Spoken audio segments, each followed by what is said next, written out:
Hi hello అండి. నోటికి ఏమీ తినబుద్ధి కానప్పుడు టేస్టీగా ఇట్లా వంకాయ టమాటా పండ్ల పచ్చడి వేసుకొని తింటే చాలా బాగా రుచిగా ఉంటుంది. ఒకసారి మీరు ట్రై చేయండి. నచ్చితే లైక్ చేసి సబ్స్క్రైబ్ చేయండి. ఎవరైనా సబ్స్క్రైబ్ చేయకుండా చూస్తే ప్లీజ్ సబ్స్క్రైబ్ చేసుకోండి.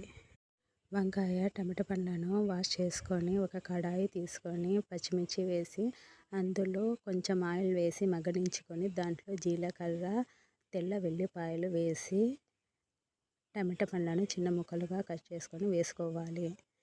తర్వాత బాగా కలిపి కొంచెం మగ్గిన తర్వాత అందులోకి చిన్న ముక్కలుగా కట్ చేసుకున్న వంకాయ ముక్కలను వేసుకొని దాంట్లోకి కొంచెం ఉప్పు వేసుకోవాలి.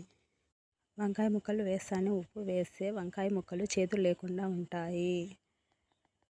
ఈ రెసిపీ అంత కారం లేకుండా చాలా బాగుంటుంది. చిన్నపిల్లలకు ఇంకా చాలా బాగా నచ్చుతుంది. మగ్గిన తర్వాత దీంట్లోకి కొంచెం పసుపు వేసి మిక్సీకి వేసేటప్పుడు కొంచెం నానబెట్టిన చింతపండును వేసి మిక్సీకి పట్టుకోవాలి.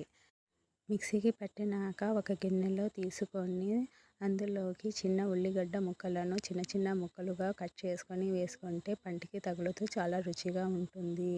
అందులోకి నెయ్యి వేసుకొని కలుపుకొని తింటే ఇంకా చాలా బాగుంటుంది. చాలా టేస్టీగా ఉంటుంది. నచ్చితే లైక్ చేసి సబ్స్క్రైబ్ చేయండి. సబ్స్క్రైబ్ చేసి లైక్ చేసి మీ ఫ్యామిలీ మెంబర్స్కి షేర్ చేయండి.